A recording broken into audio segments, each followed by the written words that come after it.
Hello friend, সকলে কেমন আছো? আশা করি ভালো আছো। তো দেখো আমি এখানে সব রকম সবজি কেটে নিয়েছি। তো এবার এটা দিয়ে কি করব সেটা তোমরা ভিডিওটা দেখতে থাকো, তাহলে বুঝে যাবে। দেখো এখানে ঢেঁড়স, আলু, গাজর, বিনস সবকিছু কেটে নেওয়া আছে। আর এখানে আমি ওটাই সজনা সবকিছু দিয়ে আমি এটা ফোড়ন দিয়ে ভাজতে বসিয়ে দিয়েছি। মানে এখানে আমি করব ডাল। তো সব রকম সবজি দিয়ে যেই ডালটা আমি করে থাকি সেই ডালটার জন্য আমি ওটাকে ভাজা বসিয়ে দিয়েছি। আর তারপরে দেখো আমি ডালটা আমার হয়ে এসেছে। তো এরপরে আর এদিকে ভাতও বসিয়ে দিয়েছি, দেখতেই পেলে তোমরা। তো এখানে আমার ফোড়ন দিয়ে যেহেতু কষিয়ে দিচ্ছি তাই ডালটা ঠিক হয়ে যাবে। সিদ্ধ হয়ে গেলে আমি হলুদটা দিয়ে দেবো। তারপর এদিকে আমার এনেছে রুই মাছ। আমার এদিকেও সিদ্ধ হয়ে গেছে, এই জন্য আমি এখানে হলুদটা দিয়ে দিয়েছি। ওই দিনকে একটু তাড়া ছিল, একটু তাড়া ছিল, তো ওই জন্য আমি তাড়াতাড়ি করে ফেলেছি। আর ওই জন্য মানে তোমাদের অত ভালো করে দেখাতে পারিনি। তো এদিকে দেখো আমি রুই মাছটা ভাজতে বসিয়ে দিয়েছি, লবণ হলুদ দিয়ে মেখে রেখে দিয়েছিলাম। মানে এদিকে এইসব করছিল, লবণ হলুদ দিয়ে মেখে ডাল ভাতটা করে নিয়েছিলাম। তো আর এদিকে আমি মাছগুলো এখন ভেজে নিচ্ছি একে একে। মাছটা আমি উল্টাতে পারতেছিলাম না, দেখতেই পাচ্ছ তোমরা। কি বলবো আর, বুঝে পাচ্ছিলাম না কিভাবে উল্টাবো বেটা। তো দেখো আমি, যাই হোক, যেভাবেই হোক মাছটা ভেজে নিচ্ছি। মাছটা ভাজা হয়ে গেলে এবার মাছের তরকারি হবে।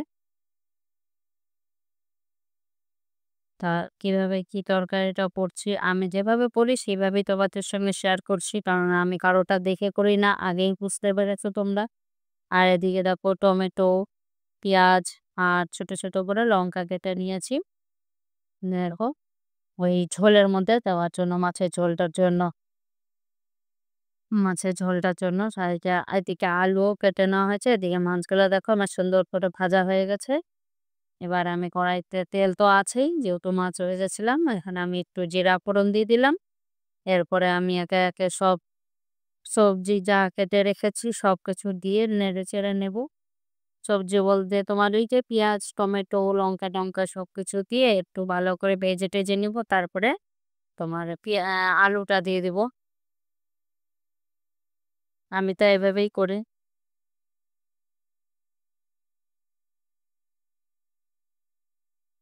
তো দেখো আমি ভালো করে নেড়ে চেড়ে নিচ্ছি।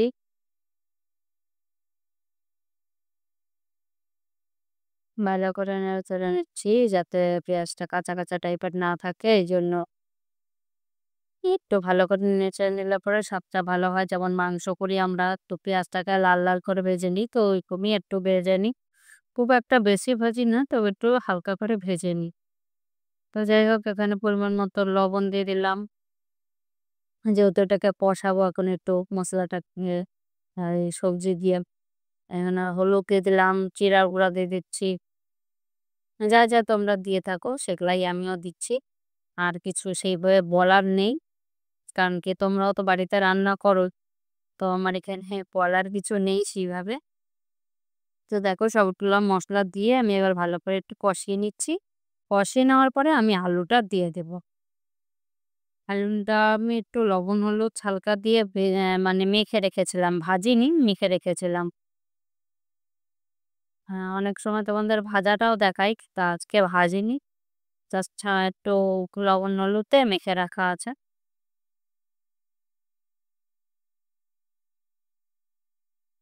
মেখে রাখা বলতে কি বলতো, এইকে মাছটা যে আমি মেখে রেখেছিলাম লবণ হলুদ দিয়ে, ওইখানেই অল্প তোমার ওই লবণ হলুদ ছিল, ওইটার মধ্যে আমি আলুটাও মেখে নিয়েছিলাম। তা থেকে আমার এক কাজে দু কাজ হয়ে গেল, এদিকে আলুটাও মেখে রাখা হয়ে গেল, এদিকে তোমার মাছটাও আর কি সঙ্গে হয়ে গেল। তো মাছগুলো আগে ভেজে নিয়েছিলাম, উঠিয়ে নিয়েছিলাম, তারপরে আমি আলুটা ওইভাবে মেখে রেখে দিয়েছিলাম, যাতে আমার সুবিধা হলো।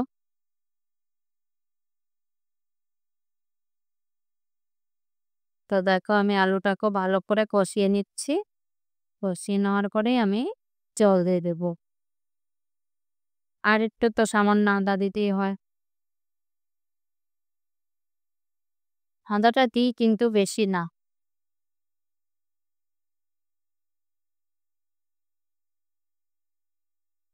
দেখো দেখতে পাচ্ছ আমি একটু আদাটা দিয়ে দিচ্ছি যে আমি এভাবে কিসে নিয়ে দিই, কোনো বাটাবাটির ঝামেলা নেই আমার। কিসে নিই ওটাই সুবিধা হয়। আর কোনো সময় যদি মনে করি যে একটু থেতো করবো, তো শিলনোড়াটা দিয়ে একটু বাটির মধ্যে নিয়ে একটু থেতো করে নিই, ব্যাস হয়ে গেল। তাড়াতাড়ি হয়ে যাবে। মানে অত দেরি করতে চাই না। ঝটপট যেটা করব সেটা ঝটপট তাড়াতাড়ি করে নিব, দিয়ে ঘরে যাব বাবা। এই রান্নাঘরে এই গ্যাসের গরম বাবা সহ্য হয় না গরমকালে গো। তো দেখো আমি একে একে মাছগুলো সব দিয়ে দিলাম। দেখতেই পাচ্ছ তোমরা।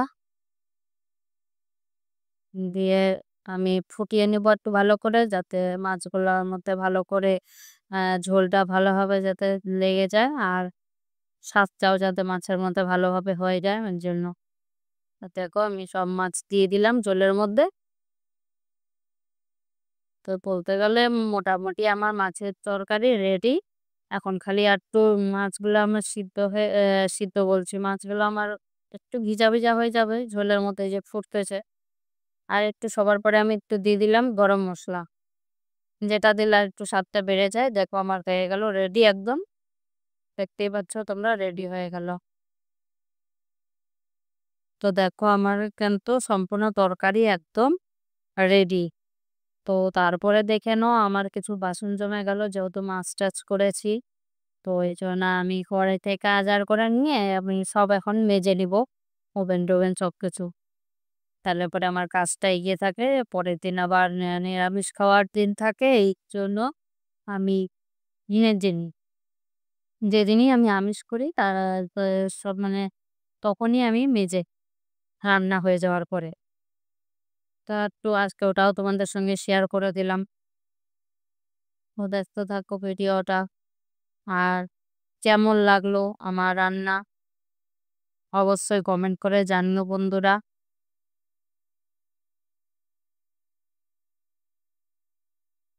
এইভাবে আমার পাশে থেকো, সাথে থেকো। আমিও সকলের পাশে আছি, সাথে আছি। তো দেখো আমার একে একে সব বাসনগুলো মেজে নিচ্ছি। সবার পরে কড়াইটাও মেজে নেব, কারণ কড়াইটা মেন দরকার। আর রাত্রেবেলায় না মাছতে ইচ্ছা করে না বুঝলে, এই জন্য দিনের বেলায় সব আমি মেজে কষে রেখে দিচ্ছি। রাত্রেবেলা শুধু খাবো আর ঘুমাবো। আর এমনি যেগুলা টুকিটাকি বাসন থাকবে, যেমন গামলাগুলোর মধ্যে আমি আদার করে রেখেছি, তো সেগুলাও তো আমাকে মাজতে হবে, ওগুলা আমি মেজে নিই। কিন্তু রাত্রেবেলা না এই কড়াই মাজতে আর ইচ্ছাই করে না। সারাদিন পর এই ক্লান্ত থাকে শরীর এত অমনি, যে আর মাজতে ইচ্ছা করে না। ক্লান্ত থাকার জন্য তখন মনে হয় কি তাড়াতাড়ি খাওয়া দাওয়া মিটিয়ে যাই ঘুমাই।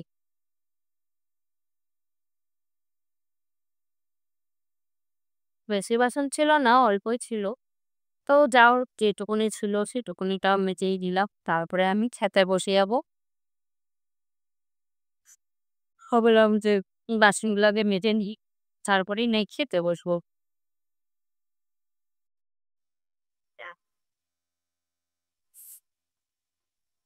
এইজন্য আগে বাসনগুলো মেজে নিলাম। বেশি কিছু ছিল না, সেই ২ টা ৪ টা বাটি ছিল, ওভেনটা ছিল, আর এই তো মাড়ের গামলাটা আর কড়াইটা মাজবো। আর সেরকম কিছুই ছিল না। কেন আমি না বাসনটা জমাতে দিই না। যখনই বাসন মানে হয়ে যায় তখনই আমি সাথে সাথেই মেজে ঘষে উঠিয়ে নিই। ওই এক গাদা বাসন মাজতে ইচ্ছা করে না বাবা। ওই জন্য অল্প অল্প বাসন থাকতে মেজে নেওয়া অনেক ভালো আমি মনে করি। কারণ আমার তো আর কাজের লোক নেই। আমাকে নিজেরটা নিজেকেই যখন করতে হবে, তা আমি জমিয়ে রাখবো কেন? আমার কথা এটা।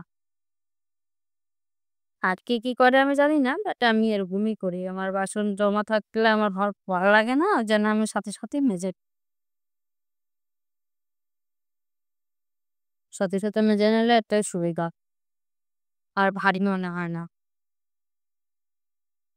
নাহলে এতগুলা বাসন মাজতে হবে এইটাই মাথায় ঘুরতে থাকে বাবা।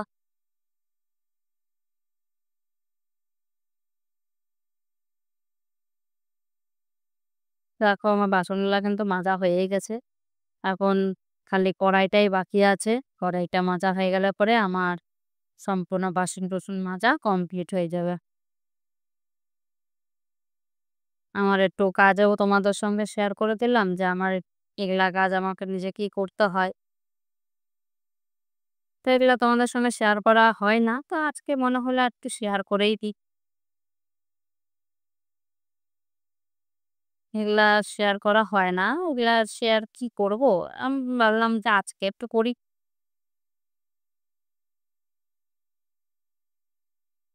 তো সকলে ভালো আছো তো বন্ধুরা? অবশ্যই কমেন্ট করে জানিও। আর আমার এই ভিডিওগুলো তোমরা যে দেখতেছো ধৈর্য সহকারে আমার কিন্তু খুব ভালো লাগে। আর তোমাদের কমেন্টগুলা দেখলে আরো মনে হয় আমি আরো ভিডিও দিই।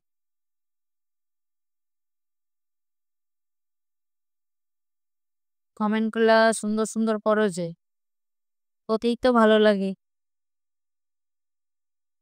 তোমাদের কমেন্ট দেখেই বুঝতে পারি যে না আমার বন্ধুরা আমার ভিডিওগুলা ভালো করে দেখছি। না হলে পরে কমেন্টে করতেছে কিভাবে? আমি ভিতরে কি কাজ করছি না করছি সেটা তো আর জানার কথা না। ভিডিওটা ভালো করে দেখছে বলেই সে কমেন্টটা ওভাবেই করতে পারছে আমি এটাই মনে করি। আর আমাকে যে ঠকাবে সে নিজেও ঠকবে এটাই মনে করি।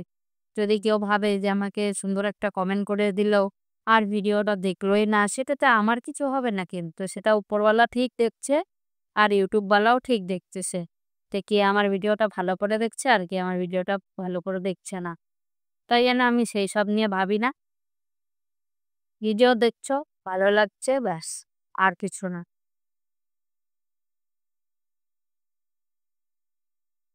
ফুটাকো কড়াইটাকে একটু আমি ধুয়ে নিলাম। এবার মেজে নেব কড়াইটা। কড়াইটা মাজলে আমার সম্পূর্ণ কাজ কমপ্লিট। তারপরে আমি আমারটা খেতে বসবো। তার মাথার উপরে কাজ থাকলে পরে না আর খেতেও ইচ্ছা করে না। মনে হয় কি কাজগুলো সব করে নিই, তারপরেই আমি খাবারটা খাবো শান্তিভাবে। খাবারটা হলো মানুষের শান্তি। ঠিক না বন্ধুরা? খাওয়ার সময় যদি অশান্তি হয় না ভালো লাগে না। আর খাওয়ার সময় তো কাউকে কোনো কটু কথাও বলতে হয় না। যদি কারোর উপরে কোনো সময় রাগও হয়ে থাকে কিন্তু খাওয়ার সময় বলা উচিত না। খাওয়াটা ভালো মতন খেয়ে নিয়ে তারপরে যা বলার বলো। যা রাগ, অভিমান যা আছে। বাহ! এ দেখো আমি ভালো করে ঘষে-টষে নিচ্ছি। কারণ পিছনটা একটু পুড়ে গেছিল। ভেতর চাইতে না পিছনটা আমার একটু পুড়ে যায়। আমার ওভেনটা একটু ডিস্টার্ব আছে। এইজন্য আমার পিছনটা একটু পুড়ে যায়। ওভেনটা পাল্টাতে হবে। মানে যেই জায়গাটা আগুনটা বার হয় ওই আগুনটার ওই ইয়েটাই পাল্টাতে হবে মনে হচ্ছে। মানে এত নড়তে থাকে এই নড়ার জন্যই মানে এরকম হয়ে যায়। পুড়া ভাব হয়ে যায় পিছনটা। ওই জন্য পরে ভালো করে ঘষে নিতে হয়। আর সাথে, সাথে ঘষে নিলেই এগুলা উঠে যায়। আর না সাথে, সাথে ঘষলে পরে ওঠে না। তো আমি যতটা পারি ঘষে পরিষ্কার করে নেওয়ার চেষ্টা করি। কারণ এটা তো আর আজকের খরাই না বন্ধুরা। এটা তো আমার শাশুড়ি মারা ব্যবহার করতো। এখন অনেকজন মিলে রান্না করতো। এখন কে কেমনভাবে কি তা তো আর আমার জানার কথা না। আমি যতটা পারি পরিষ্কার করে নিই। দেখতেই পাচ্ছ তোমরা। যে কড়াইটা আমি অনেকটাই পরিষ্কার করে ফেলেছি। কারণ আগের কড়াইটা আরো মানে একটু বলতে গেলে ময়লাই ছিল, একটু কালো হয়ে থাকতো। তো সেটা আমি অনেকটাই ঘষে আমি উঠিয়ে দিয়েছি। যেদিনটা এই কালিগুলো উঠাইছিলাম সেদিনকে আমার হাতের অবস্থা ১২টা বেজে গেছিল। কি বলবো? বলার কোনো ভাষাই নেই। অনেকটাই ময়লা হয়ে গেছিল। এখন তো তাও তোমরা একটু পরিষ্কার দেখছো কিন্তু মাঝের ভিডিওগুলাতে তোমরা দেখতে পাইছো যে কড়াইটা আমার খুবই কালো ছিল। তো ওটাই আমি অনেকটাই পরিষ্কার করে ফেলেছি। যতটা পেরেছি করেছি। আর আমি পারছি না।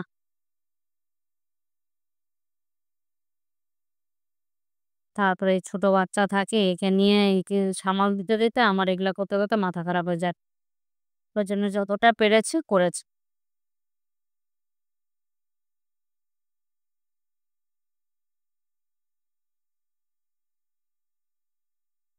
তা আমি এটা করেছিলাম কিভাবে পরিষ্কার বলো তো বন্ধুরা? করেছিলাম এর মধ্যে আগে চুন আর একটু সার্ফ গুলিয়ে ভালো করে মাখিয়ে রেখে দিয়েছিলাম ৫-৬ ঘন্টা। তারপরে আমি এটাকে ভালো করে জোরে, জোরে ঘষা দিয়েছি। ব্যাস সেইভাবে পরিষ্কার হয়ে গেছে। আলতোভাবে না, একটু জোরে, জোরেই ঘষা দিতে হয়েছে। না হলে পরে পরিষ্কার হবে না। আর একটু যাতে খড়খড়া টাইপের কিছু হয় সেটা দিয়ে ভালো করে পরিষ্কার হবে। তো তোমরা যদি এরকম হয়ে থাকে তাহলে তোমরা ট্রাই করে দেখতে পারো। তবে বেশি দিনের পুরাতন ময়লা কড়াই না উঠতে চায় না। এজন্য যেটুকুনি উঠেছে সেইটুকুনি তোমাদের দেখাতে পারছি। যেটা সত্যি কথা। তো ভালো থেকো, সুস্থ থেকো, টাটা।